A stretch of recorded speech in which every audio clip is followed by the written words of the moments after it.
Hi everyone, we're going to talk about the pedal a little bit. We've done a few videos on the pedal, but there's a little misconception that I'd like to address with pedaling. Sometimes, a composer is going to write, I'm going to take this piece as an example, Chopin Prelude number 6. Sometimes a composer writes a specific pedal in certain parts of the piece. In this case, Chopin is a little strange and hard to understand the way he writes pedal.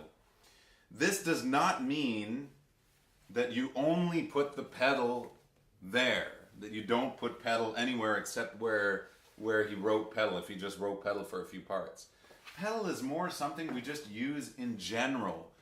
It's like, think of it as something that turns on the soul of the piano, because the whole piano becomes alive when you, let's say, activate all the strings. The pedal's removing the dampers from the strings so that different harmonics can sound, and that's just one note.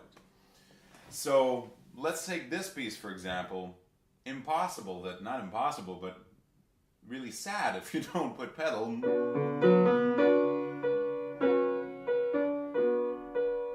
Only where he actually wrote it. Think of it more as when the composer actually writes, if he doesn't write pedal everywhere, but there's just one part of the piece, or maybe two places where he specifically wrote pedal, it's because in that place he wants the pedal to be done that way, the way he wrote it. Now, we can even argue that a lot with Chopin, even change his pedal, because the pianos that he used were so different from our pianos today. But pedal is more something you're going to use all the time.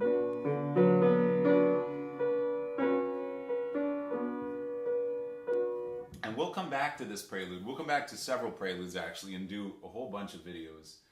And the other thing I'll just mention is Bach, okay? Bach is another example of, pedaling where, let's take partitas here. That's probably a good example.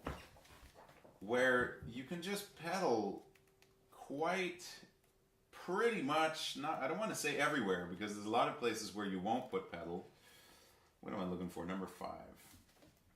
Is that number 6? Number 5. I think this is one of my favorite partitas. Number 4, actually. Number 4. So there's definitely places where you remove the pedal completely. But in Bach, you can put as much pedal as you like, as long as we never tell that there's pedal. We shouldn't know that you're using pedal. See, it's very different. This is with pedal.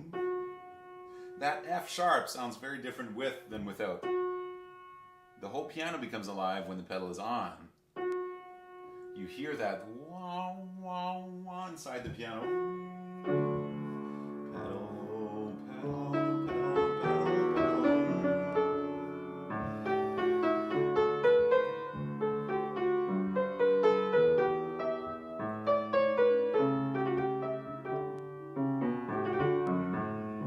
So sometimes there's no pedal when there's a lot of notes and you want something very clear, but a lot of the times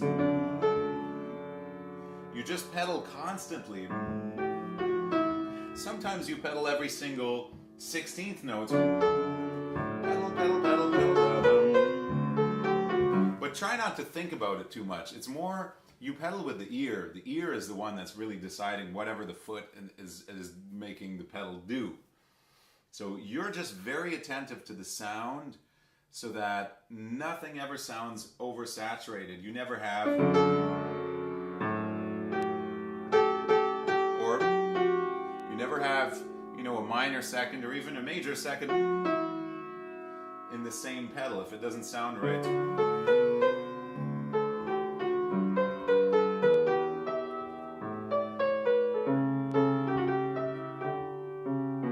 I would take it off. So you learn to use micro pedals, just tiny little pedals, so that you're kind of coloring the whole piece with tiny little pedals to make the piano alive. And in this case, with Bach, we should never really be able to tell that there's pedal. If you hear something like this,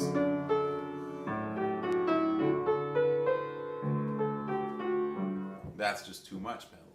So it's a very fine-tuning thing. And then when we look at any romantic piece like Chopin, you know, if there's only pedal written in the middle of the piece, then that does not mean that we only put the pedal there. You don't play, very little actually you will play in Chopin with no pedal at all. So that's it, a little quick crash course on what's exactly going on with the pedal. And when you come to my master class, we're gonna talk about pedal lots. So take care and stay tuned.